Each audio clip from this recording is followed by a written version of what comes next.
Good evening, everybody. It is a little after 7 o'clock. We can call the meeting to order and have the roll call, please.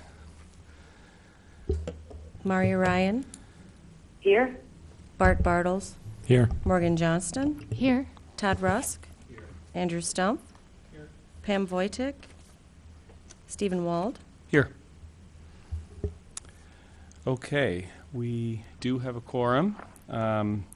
Let me move down the agenda and ask if there are any changes to the agenda. Next item on the agenda. Any changes? Okay. Hearing none, if folks had a chance to review the minutes from the last meeting, I would entertain a motion to approve the minutes. And there's 2 sets, right? I'll move to approve. And I Okay. can second. Let's see, 2 sets of minutes to approve. Yep, so let's take that motion to approve them both. Assume that was what we had. Okay. Sure, both. Sure. Any discussion, comments? All in favor, say aye. Aye. Those opposed? Okay, the minutes are accepted. Thanks, everybody. See, we have a few members of the public here. Would anyone care to address the commission this evening? Now's a good time. Okay. Let's move to communications and our monthly staff report. Good evening, Commission. First up, some updates regarding the Climate Action Plan.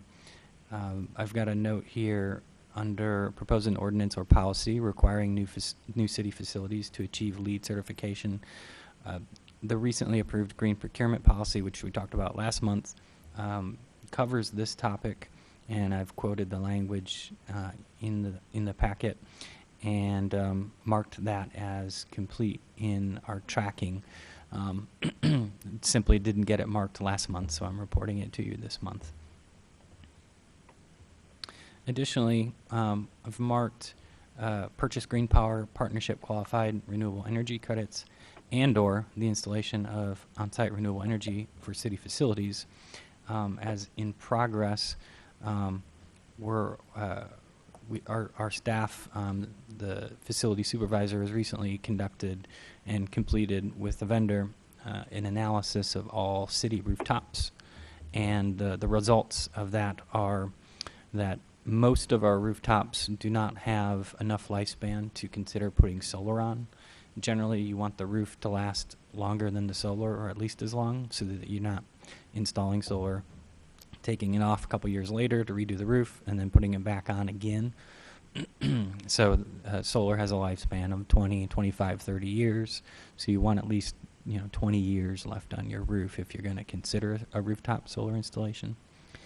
We do have a couple of roofs on this city building that have enough lifespan that we could consider installing solar on, and a multi-agency bid for rooftop solar is another facet of the Grow Solar partnership that we are a recipient of. And so we're putting those couple roofs in that bid opportunity. We're not committed to anything. If we get a bid offering and we don't like the terms or the price or so on, we need not accept it. But this is a real good opportunity to get probably a competitive price, since there's more than just our couple of roofs as part of the bid package. And it's a good opportunity to see where the market is and see what the prices are. So that's in progress. Hey, Scott, can you talk about how the city plans to evaluate the economic feasibility? So we're looking at it. So we're probably only considering a power purchase agreement, whereby we pay nothing up front. We pay the installer on a per kilowatt basis. So every time the system produces a kilowatt hour that we would use, goes into our building, we would pay the installer a price. Mm-hmm. And we would be looking at economic feasibility in terms of how close is that per kilowatt price in the power purchase agreement to what we pay for grid. Mm-hmm. If it were, let's imagine it was exactly the same. Well, if we can produce our own power that's renewable for the exact same price that we can buy it on the grid, that's a no-brainer. If it's cheaper, also no-brainer. If it's more, then we start considering what that portion of renewable energy is worth to us. One measure we could imagine is, well, we pay, I can't remember what it is per kilowatt hour, but we pay some amount of money, or our residents pay some amount of money for renewable energy credits. So that's paying a little bit more than what just the normal grid electricity. So there's a willingness to pay represented in there, and so that's one way we could look at it. Sure. Another way to look at it is, for the amount of kilowatt hours that are generated per year, and multiply times the extra that the power purchase agreement would demand in terms of payment. Does that fit into our facilities utility budgets? If it doesn't, then that's pretty clearly a no. We're unlikely to raise our utility budget line items right now to buy solar. But if it was a small additional margin and it fit into our budget, then we might consider it, and then we would start comparing what that premium would be for renewable compared to other things that we're willing to pay for. Okay. One thought is, considering whether there are facilities that are, where there's a desire or a need for emergency backup generators, or if there are existing backup generators that are maybe getting towards the end of life. Those are great opportunities for renewable, and it changes the economics a little bit because, typically emergency backup generators, they just, they're dead assets that don't provide any value. So that provides an opportunity for putting in renewable and improving the economics, and so it's a different animal. But it's, that's a kind of a special case, but there may be a few of those sprinkled about. Yeah, I think that's an interesting opportunity I think if we're talking about emergency facilities like a fire station or what would be a shelter in an emergency, you're really, in terms of solar being an extra benefit in an emergency, you got to have a battery backup. Storage, right. And so it's a question of how much do you need and for what duration. Right, and at what cost. Yep. If it were 10 times as much to have solar and a battery backup for 3 days when the power is down compared to a diesel generator backup, maybe we wouldn't do it. If it's 1.5 times, maybe we think about it. I haven't looked at numbers in a long time. Yeah. Well, so the other aspect of it is that your backup diesel generator is providing no value except during those emergencies, and so anyways, I'm not trying to convince you of anything other than it may be an interesting scenario to consider because the renewable source, maybe it's more expensive on a capital basis, but it's providing an economic value every single day because it can offset energy costs. I think the way to do a fair comparison would be to compare the battery alone to the diesel generator rather than the battery plus the solar panels. Because as you said, the solar panels are providing a benefit otherwise every single day. Right. And you might do those on their own even without a battery backup. So yeah, I think, there's some other considerations. I don't know what the life cycle, Sure. the lifespan of a battery backup is compared to a diesel generator. My sense is that the diesel generator lasts longer, but maybe not. The battery technology changes every year or two, gets better, so. It'd be an interesting thing to work up a pro forma and see, at what price does a battery backup with solar, become a reasonable comparison. I'd be happy to look diesel. into it with you if you're interested. That'd be great. The one caveat there is at this point, in terms of rooftops, we don't have a fire station that's ready for solar. Yeah. Excepting to say that there is a fire station in this building, and there are some roofs that aren't directly over that fire station, but potentially they could be routed there. The other thing, when you get into the economics of it, is the potential for renewable energy grants. The Illinois Clean Energy Community Foundation is very supportive of organizations like the city. I know you've worked with them. And so you can't get a grant from them for conventional grid electricity. So if there is a grant available to put in solar on city facilities, that could play into your financial comparison. Also, a lot of people have been successful in the justifying the additional cost per kilowatt hour because it's a fixed cost. And it's very unusual to get a 10, 20 multi-year fixed cost Right. with the unknown energy future cost. Right. The Just way, to- I mean, one way to account for that is to just take the fixed cost and take it on a 25-year lifespan and then compare it to today's energy prices with a 2, 3, 4% annual escalator. And that's a real dollars to dollars comparison. I And would- then there's a less specific comparison of, having the certainty of a hedge. So we did a 3% comparison on campus just based on the consumer price index. Sure. I would even take it a step farther and look at it from a perspective of diversifying your risk. So what is that worth? So I think it goes beyond discounting back to your rate of return. I think it would be fiduciary. It would be the responsible thing to do, to put at least one small piece of the nest egg into a different energy source, locking it in for 20 years to ensure against a spike. Yeah. On the action, pursue long-term purchase of bundled renewable power and renewable energy credits. This is something we've talked about before. Rather than buying power in one place and renewable energy credits in another, can we buy them together, never split off, so to speak? We've reached out to some contacts again to explore this possibility. Most likely it would have to come from new renewable generation sources that haven't sold the power and or the RECs already and still kind of have both in hand. It's not something that cities without utility departments that they own tend to do. In fact, I'm not sure. The folks I've talked to don't know of an example of that happening.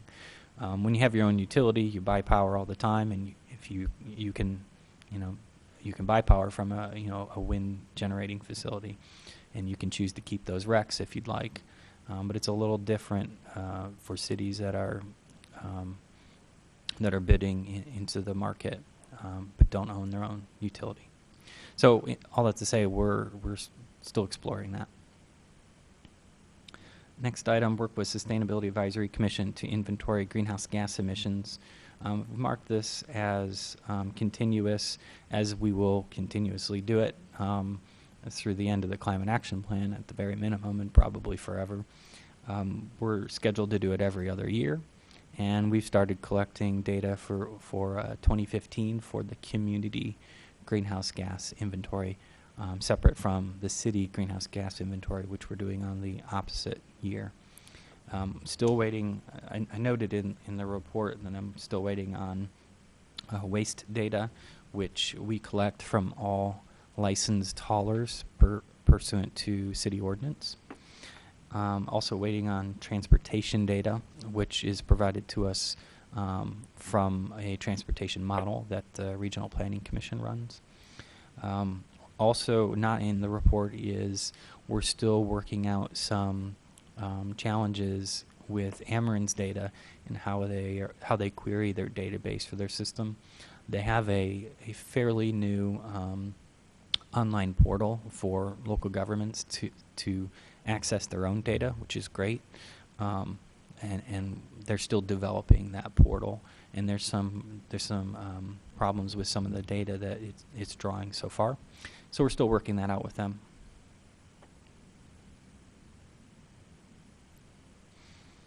I've got a note on the Compact of Mayors. I'm going to show some documents and a couple of slides in a few minutes, but just had a note that staff has been going back and forth with Compact of Mayor staff, getting some clarifications on what compliance means for the Compact of Mayors, which the city of Urbana is committed to. No new items on the Sustainable Water Management Plan. U-Cycle has redesigned the pamphlet that we've been sharing with residents for several years. Courtney Kwong and myself really like the new design. It's clean, it's modern, it communicates the relevant information to the point. There's a copy of it in your packet. And we are long been in the habit of mailing that out to all residential addresses every 2 years, and we'll be doing that again. Additionally, regarding waste and recycling, as we've talked about before, there is a private construction and demolition recycling facility that is locating in Urbana. There is not another facility that recycles that type of materials in Urbana-Champaign. And so this is really important and really valuable for us in terms of having an outlet, a local outlet for construction and demolition materials to be recycled.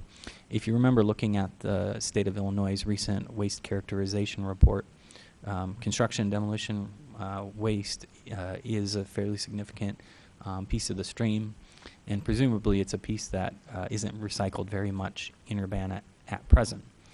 I communicated with the facility developer recently, and they have a few more steps to go through before they're open. But they would. It sounds like they will definitely be open calendar year, maybe in a couple of months. In preparation for this facility being open, U-Cycle will be amending their next iteration of their request for waste and recycling data from licensed haulers to include a line for construction and demolition waste, so that we can start capturing that as another piece of the pie. And hopefully we'll get some good numbers and see a lot of that material recycled. Our next meeting would be March 1st at 7 p.m. in council chambers. Okay, thank you, Scott. Any questions or discussion from the commission on the staff report? Yeah, I just had one question about the flyer, or were you going to go over the flyer in more detail later? And that's just about, it's, I like it a lot. The only thing that I wasn't sure about is plastic film, and where would plastic film be allocated in there? Let me pull up that page.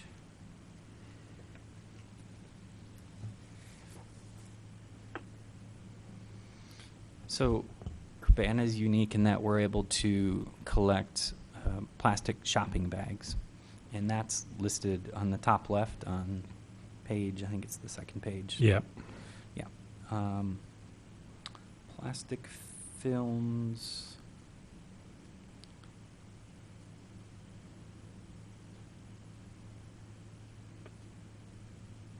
Yeah, we may not have a specific listing. Is plastic films a yes or a no? All other plastic films are a no. So it's kind of the garbage bag and food wrap section. Yeah, Yeah, okay. Is this already printed? it is. It is. Although it's certainly a note we can take and make an edit on in the next run, probably. Okay. But yeah, that was my only question. Yeah, overall. it might be good to fit it into food packaging materials in the parentheses, and maybe add an image to that section. Real Looks estate, good, though. of course, Really is always clear. limited, and the more you cram in, Yeah. the harder it is to see. Yeah, I know. So- I like it, though. Just a tweak for like the next run, because the shopping bags, the plastic shopping bags, really need to be bundled. You can't really just put one in U-Cycle. You need to stuff them and tie it and throw that in there. Right. The picture could be stuffed and tied. Yeah. That's a good point. Two good notes on that.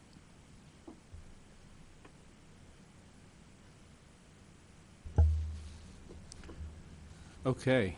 Oh, thanks for the staff report, Scott. Should we move to continuing Yeah, business? I'm going to change spots here. Take the podium.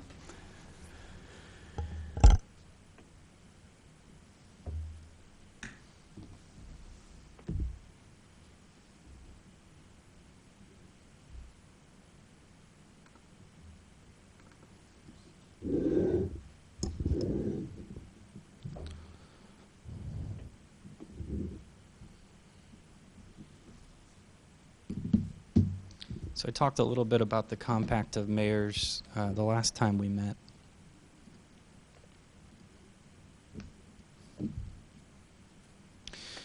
And as you remember, the compact is an agreement between cities to do some things we've already done, like benchmark your greenhouse gases, write a climate action plan, address climate hazards and risk, and so forth. And what it's working to do is be more specific in the way that is done, the type of data that is collected, the way it's reported. The reporting is the big change from some of the climate pledges that the city and others have participated in the past. It's going to be an online platform, and it's going to be public. Whereas before there was, the 5 milestones, and you told ICLEI staff, and they said yes or no, and that was kind of the end of it. You could put out a press release. That was about it. So this is more robust and more unified across cities. The commitment is listed here. Register. Mayor Pressing has registered our commitment.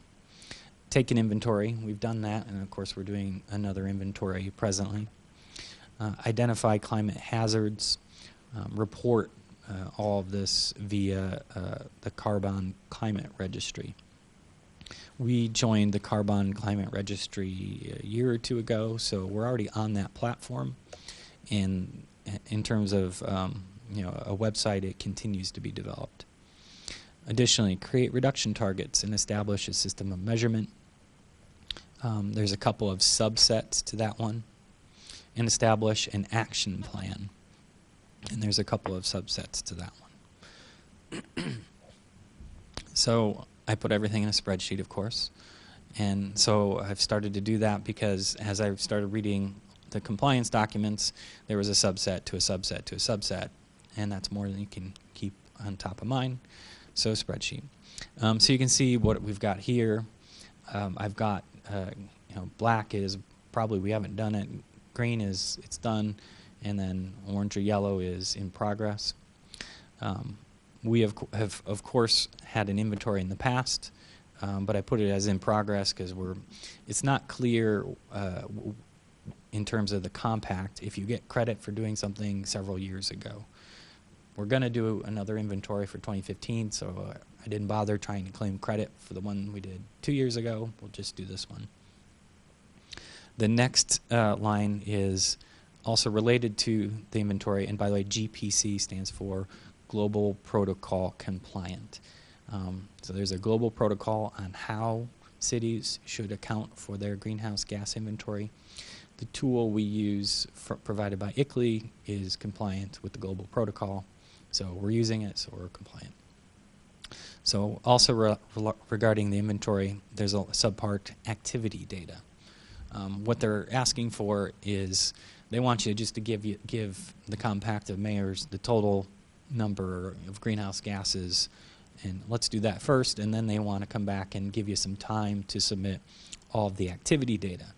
Activity data, I've been told, means kilowatt hours in the residential sector, therms of gas in the commercial sector, that sort of thing. That's all in the same system, the ICLEI ClearPath tool, just as our total greenhouse gas inventory is in the same tool. So they're both there. In terms of the compact, they've just split that as 2 sets of reporting. So it's sort of like the inputs to the result. It's Correct. How much energy did we use, and therefore how many emissions came Correct. out of it. Okay. It seems that, I mean, it's reasonable to think that if you have the greenhouse gas total, and you have the activity data, why not just submit it all at once? They've separated it. It is the intention of the Carbon Climate Registry and ICLEI ClearPath to develop behind-the-scenes data interface whereby I only put the data in once, and it gets ported over to the public reporting registry on carbon. So that hasn't happened yet. It's being developed, but that's the intention. So the activity data is going to be also in progress, actually, and probably should be highlighted as orange there. The next line, also regarding inventory, off-year reporting of improvements and challenges. It's not entirely clear yet what that's going to mean, but they're going to want cities to report probably something in narrative form, maybe a couple of sentences on projects or programs they're working on. It's not entirely clear. We're still working that out. The next line, greenhouse gas emissions reduction target. We set that years ago. We're still operating on the 25% and 80%. So I think we're in the clear to count that as done. The next line, climate action plan. Again, we have 2 phases of a climate action plan. I'm hoping that, since our climate action plan's time horizon still has several years left, that will count as compliant with the compact. Next line is hazards reporting. Now we have, actually let me mention the next 2. Hazard reporting, vulnerability assessment. What's the difference? Well, the compact has some specific meanings of what could otherwise be considered interchangeable terms. Potentially, we've done this already because we addressed climate impacts and adaptation in our climate action plan. We had several speakers talk about different aspects of climate impacts and adaptation for the city, and we had a report from the Midwestern Regional Climate Center on climate, what the compact would call climate hazards. It's uncertain at this point whether all of that will check those 2 boxes, hazard reporting and vulnerability assessment. But we'll figure that out as we move forward. You can see we've got some time to complete that, and we'll work with our partners at ICLEI to determine whether there's more we need to do. The last part, climate adaptation plan. Similarly, we have adaptation in our current climate action plan. Is that compliant or not? Not entirely clear. To dig in a little bit further, hazard identification, what they're meaning in the compact is effects of climate change separate from what they call a city climate hazard. It appears that eventually the Carbon Climate Registry will have check boxes or drop boxes of a certain set of hazards, climate hazards. So this is, say the meteorological effect that is going to change or increase in your city. They'll have check boxes, and you'll simply go through and select all that apply, tick the box, or choose from a drop down. And that'll be for current hazards and future hazards. The vulnerability assessment, as I mentioned, it's potentially compliant with the Midwestern Regional Climate Center report that we've already garnered. The vulnerability assessment is how vulnerable is our city in our particular context to that climate hazard that we've identified. Does that make sense?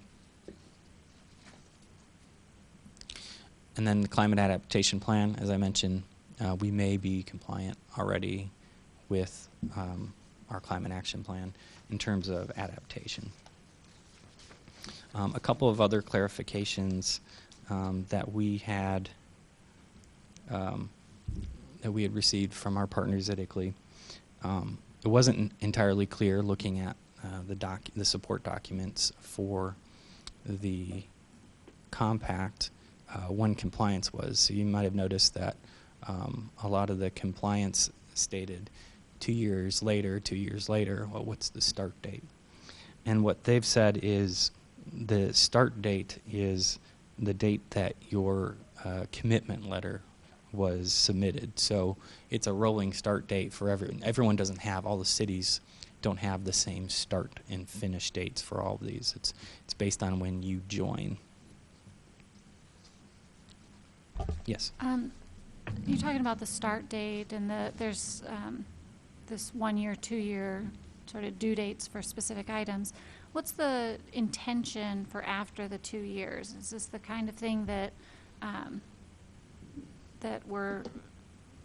the expectation is that the mayor in 2 years would renew the compact, or what's the longevity of this particular compact?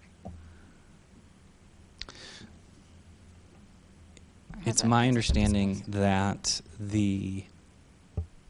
our commitments are going to go through, as you can see on this chart, 2018. I'm sure that by 2017 or 2018, there will be a new pledge or commitment of some sort. Well, so the compact, the way I read your Excel file is that the compact is to identify what you need to do and make a plan to do it. And it doesn't automatically keep going with how you do it on the plan, although we will, because we have a lot of integrity, but it's not necessarily in the compact or anything. Yeah, that's my reading of it at this point. And by the way, I didn't mention the pie chart for all of this is snuck in on the tiles on the bottom of that slide, so you can visually see it. I can't really raise my hand with being on the phone, but I thought that there was I thought I read in some of the materials you sent me that they had some kind of a, like sort of ongoing compliance reporting. So it seems that that's a little bit more than simply saying, well, we're going to do this. Or is it, or Morgan, was your point more that, you know, that there's not, like it's just sort of self-reported as opposed to somebody coming in to audit us? Well, yeah, I understand. From what you're saying, I think you're answering the question I had about, are we already committed to ongoing reporting, I guess, through this current. I guess I was kind of curious. I don't really know what my opinion is of it, one way or the other. Right, yeah, no, I thought I saw that. Because I also saw references to a year 3 and like having to drill in a little bit more and report. I think it was nitrous oxide and methane. I don't even know if we have the data or if we can get that data. But then, you know, it looked like there was sort of like your commitments, year 1, year 2, year 3, and then sort of after year 3, that it was just kind of some, you know, some sort of like ongoing reporting and, you know, that they would recognize if you remain compliant from year to year. But Scott, do you know if I was misreading that or just reading more into it than it was there? Certainly, in terms of a greenhouse gas inventory, that's continuous for several years, because I think they're asking for it on some time frame, not every single year, and so that is continuous throughout the compact. I'm not sure if the compact says and you should do it forever and ever. Additionally, as I mentioned, there's off-year reporting. Which I think is going to be a narrative.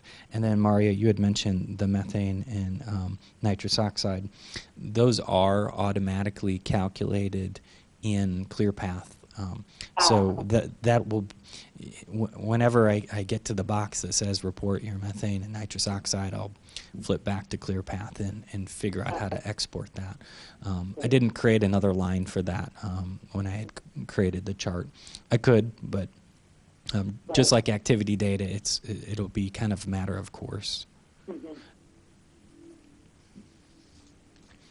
Yeah, the question that I'm uncertain on at this point is, you know, once you get to, you know, get through all of these parts, you know, is there an ongoing commitment, or, you know, is it kind of over and ICLEI and the U.S. Conference of Mayors will come up with another pledge? So you're And- thinking like the world beyond 2018? Yeah, that's what it looks like. Okay.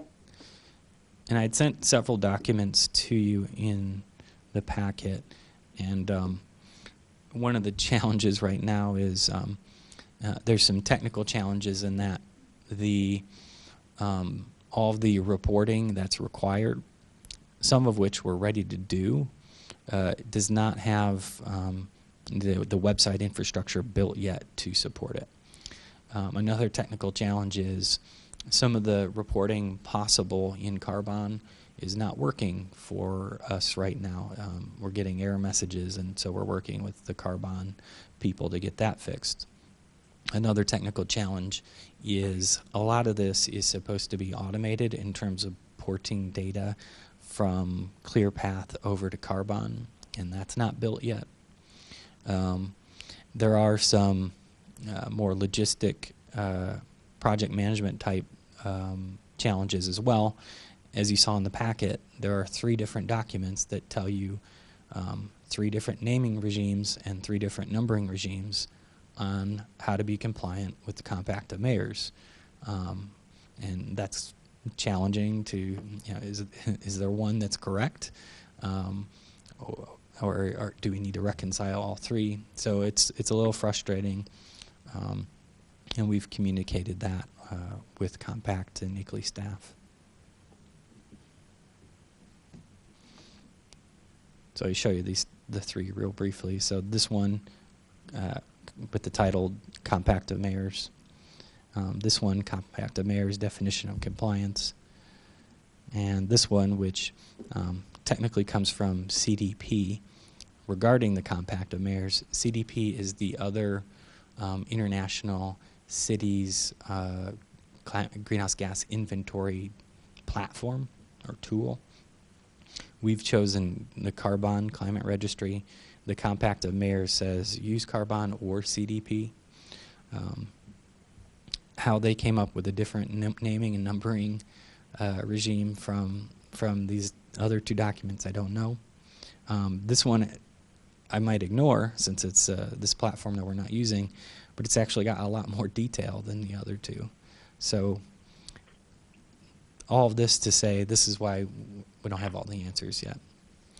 Another document that I put in your packet was the City Climate Hazard Taxonomy.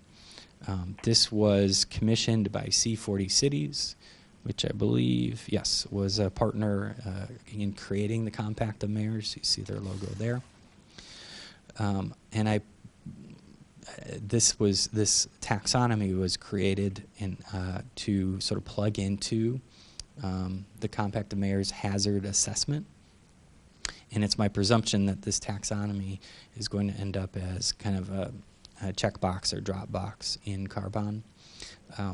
It looks finished if you look at this titles page, but the text inside calls it a draft, so it may still change, but it is kind of useful.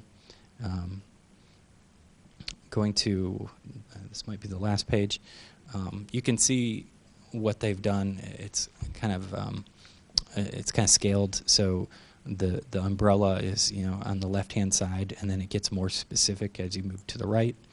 So in the hazard group, meteorological, there is a hazard, precipitation, and it's a city climate hazard in terms of, or for your city, it may be a city climate hazard in terms of rainstorm or excessive rain, or rain or snow, and then city climate. And it says city climate hazard.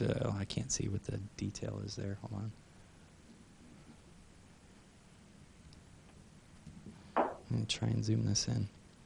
One is type, one is subtype. So rainstorm is a city climate hazard, and monsoon is the subtype.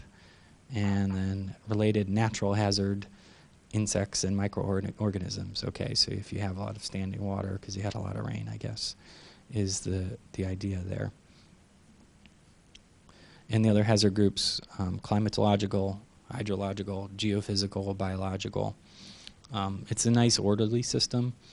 I notice in geophysical, it doesn't have earthquake, And I mention that because some places, well, all cities are already doing hazard mitigation for earthquakes, tornadoes, ice storms, whatever it is. And with this setup, it doesn't necessarily capture all of the natural disaster or unnatural disasters that cities are already planning for, which means that we may, cities may be in the position where they have to do both rather than substitute this framework for the framework they already have. That's unfortunate because it's hard to get people to do nearly the same thing twice for obvious reasons. But it is a nice presentation.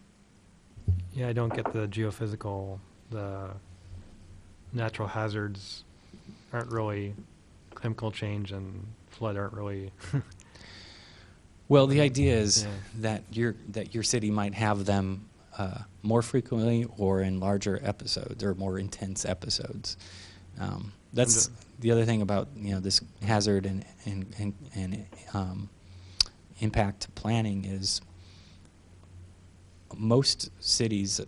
Maybe this is just true because we're a northern continental kind of climate, but at least for us, it seems that all of the hazards that are climate related that we need to think about in the future, they're not new. They're just either more frequent or more intense. So, unlike, say, a coastal city, which probably didn't worry about sea level rise for the last 2,000 years, it's probably been relatively stable for most coastal cities. Sea level rise is new. It's not more intense or more frequent. It's just new. So there's a very different approach, I think, considering something is just more versus new. We already have infrastructure and intelligence and policies and procedures on how to deal with flooding, ice storms, extreme cold, extreme heat. The challenge is what might we need to do if we have more of those.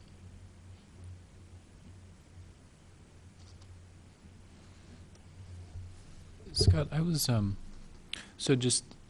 wonder if you could step back a little bit and kind of remind us of, so we have our climate action plan and we are using ICLEI to help us with that process, and there's the Mayor's Compact, and I wonder if you could just kind of step back and talk about the different pieces and parts and how we're integrating them.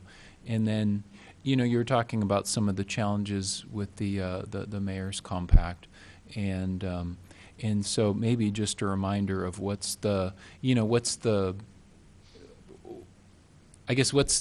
desire, or what's the thing where we feel like it's worth the effort. Is this the future trend where it's headed? That kind of stuff. Yeah, I think the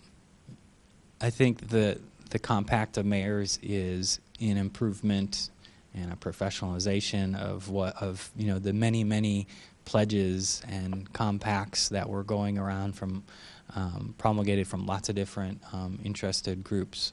And in that sense, I think it's good that we have a more professional framework that cities can all buy into, and less frameworks that we all have to chase around and comply with. I think it's enormously valuable to have a platform where cities can compare apples to apples as well. And I really like that. And this is a kind of an escalation of that ability to compare apples to apples, because now it's international. When ClearPath was first produced, it was primarily a U.S. cities-based platform, and they are now signing up and facilitating inventories with cities across the globe. And the Bloomberg Foundation has made the community module, separate from the city facilities module of ClearPath, free to any city in the world as well. So there's a real escalation and improvement of our ability to collect data in the same way and share it and publish it and compare. And I think that has a lot of value for us. If we see that we're falling behind other cities, that's good information to have. if we're ahead of other cities, that's makes you feel good, right? So that's also good feedback that we're doing things right. So I think that's some of the value here. There's some kinks to work out, obviously, as I've mentioned, and while it's sometimes nice to not jump into a system early and let them work out all the kinks first. At the same time, if you want to have lots of people participating, maybe you have to jump in, join early, and demonstrate that this framework is going to be the framework that everyone's going to use. And while there is still 2 platforms, CDP and Carbon, for global reporting, there used to be a lot more. And I think this is kind of the trend. I think this is where cities are going to go. I think ClearPath is going to have a lot more cities using it. And why not? There's already a global protocol on how these things are supposed to be conducted. There's only so many ways that you can conduct it then at that point. So yeah, I think that's where it's going. There are other challenges in terms of, cities aren't all the same. For instance, we don't own an electric utility, a gas utility, a water utility. We don't have fine-grained data. We're asking every January for that data, and we're dealing with investor-owned utilities that, their data systems are set up for billing, not for drawing political boundaries and extracting data just within those political boundaries. Other cities have no concept of those challenges. They want something, they just call down the hall and get the data. So in that sense, the ClearPath is not as easy for everyone to use, but it's a robust enough platform.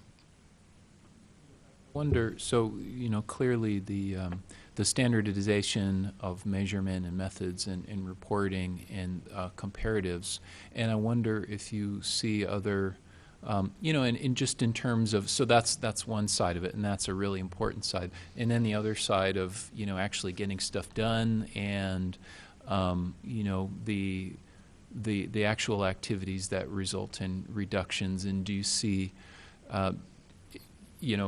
is it simply intended to, not that it's simple, but is it intended to operate on the reporting side, the administrative side, or do you see it potentially adding value on the action side? I think the primary value is clearing up and standardizing the data collection and data presentation so that we can spend more time on programming and implementation. Sure. It might be easier for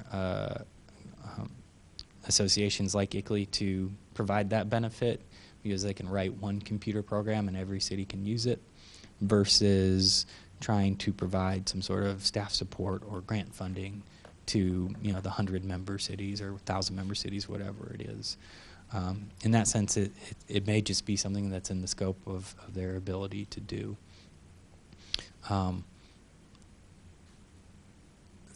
In the past, ICLEI has, I think, dug into a lot more programming, but I think that's really their ability to staff up and provide financial assistance is really all dependent on their ability to fundraise.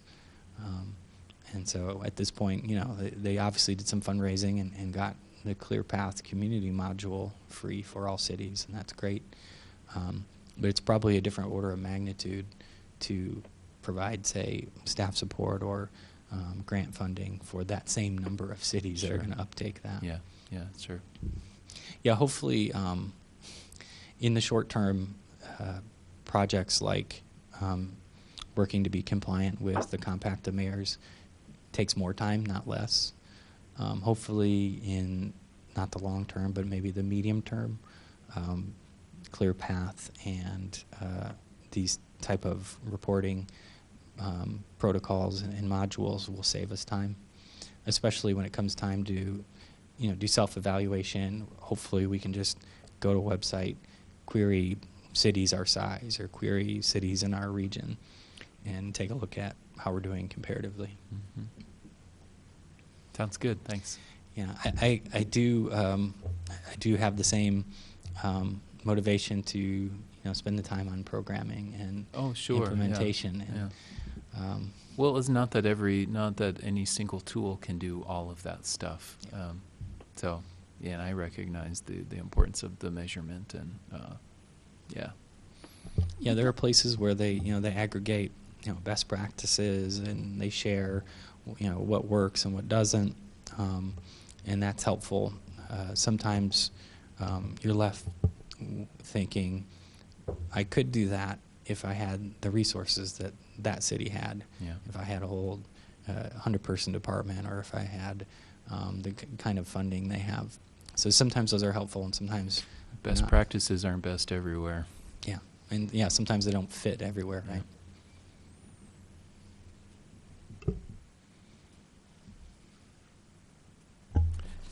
Scott, do you have an indication of other cities in Illinois, including Chicago or downstate, or our neighbors here in Champaign County? Anyone else pursuing this accord?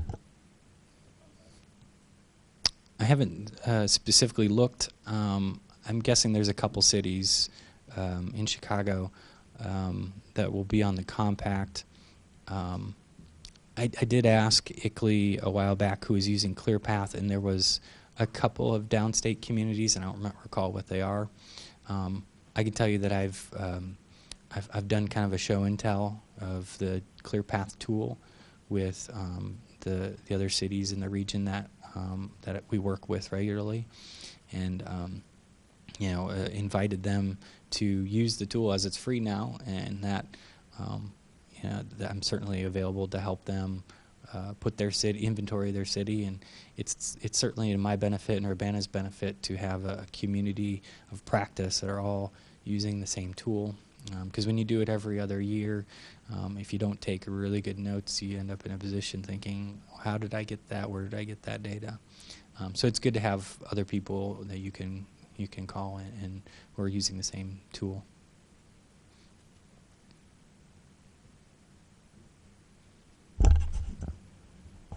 Okay. Any other discussion about compact and mayors?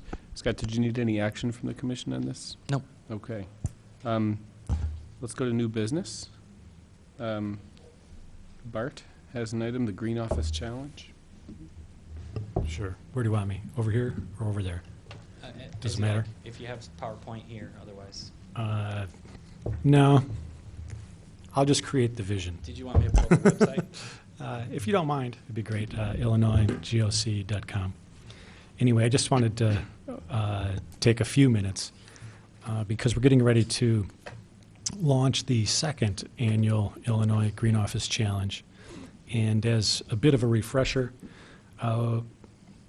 we kicked things off with kind of a pilot last year and tried to keep it small enough where we'd be agile enough to make some changes and correct some imperfections after that first year. So last year, geographically, we kind of limited the competition to Champaign-Urbana, Bloomington, Normal, and Greater Peoria. And this year,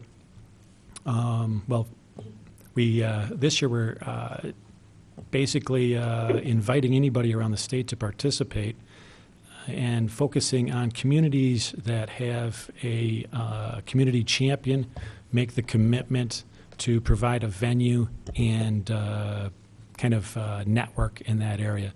Anywhere there's a community champion, we're there in providing support, and we'll join you and have kind of an informational kickoff to provide assistance in those communities.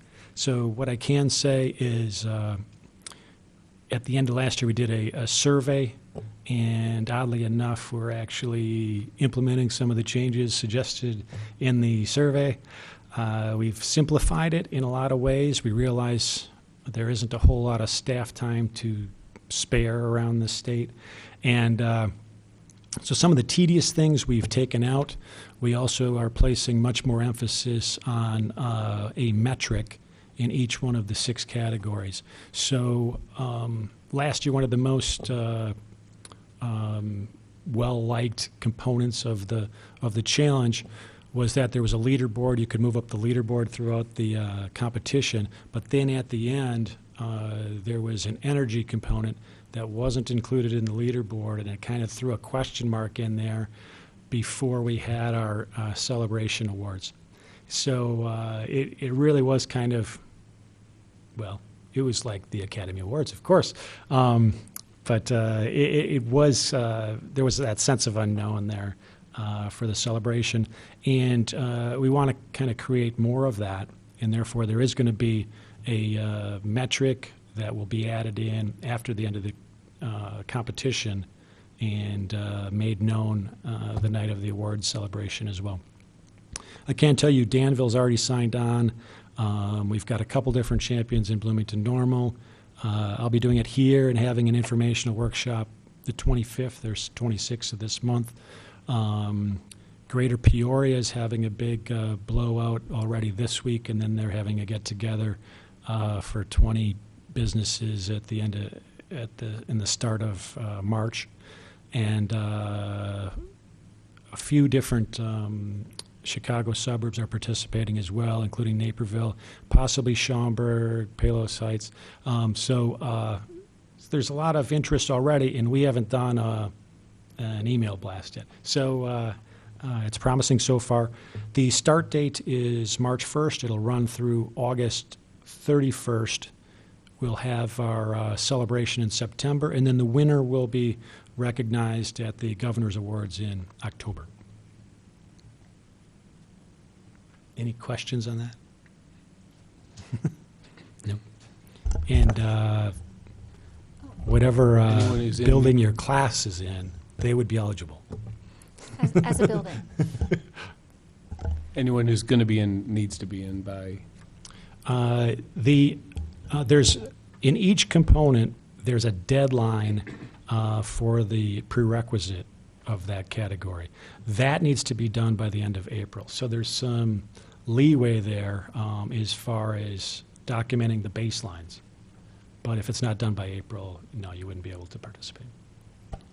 okay, but March 1st you mentioned, but that's not a firm deadline for being registered and starting. It's kind of the start of the data collection. So as long as you have your energy numbers going back, in April you could have your energy numbers going back to March 1st, and as long as you can do that, you're Great. welcome. Great. And can you sign up now? You cannot sign up yet. Until March 1st. You'll be able to register, I think, by the end of this week, and and then look for that workshop that we'll have later this month. So I have a question that might just be for the general knowledge. So at the university, if we have a building that has multiple departments, or a department that has multiple buildings, that kind of thing, how does that, what's the best way for that group to participate? To get your building together, or get your department together, or? I found the best way is get to know your neighbors and say, hey, as a building, let's Location compete. by building? In Chicago, they broke it up differently and tried to encourage some sub-metering throughout the building. Mm-hmm. I think that's problematic and kind of a short competition. So instead, I'm saying go over, say hi, say, let's compete in this thing. And if you had one unit that had two buildings that weren't necessarily connected, would those need to be in there separately, or could they be together? I would assume they'd be metered separately, so I would think, they would go at it as two Really, different it's- buildings participating. So building is the best. Building is the best way. Oh, in the interest of full transparency, there is a $50 fee this year, which is different than last year. Budget cuts, I suppose, but the fee is just going to pay for the celebration at the end and pay for some intern hours along the way.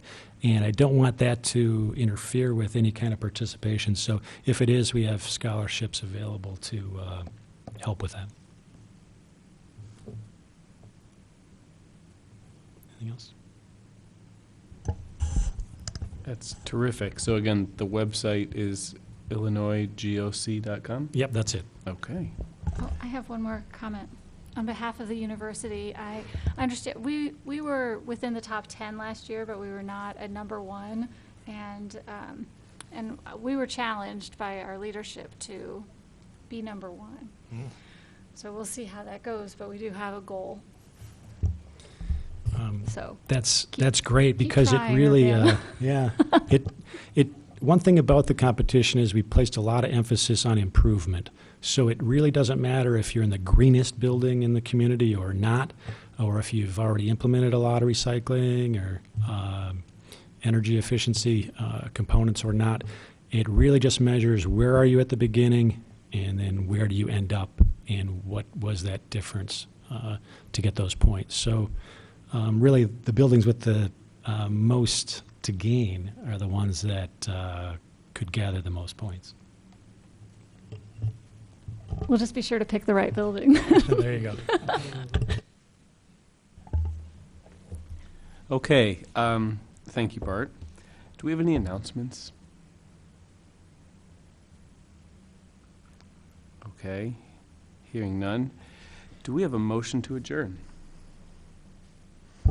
So moved. Second? I can second that. Okay.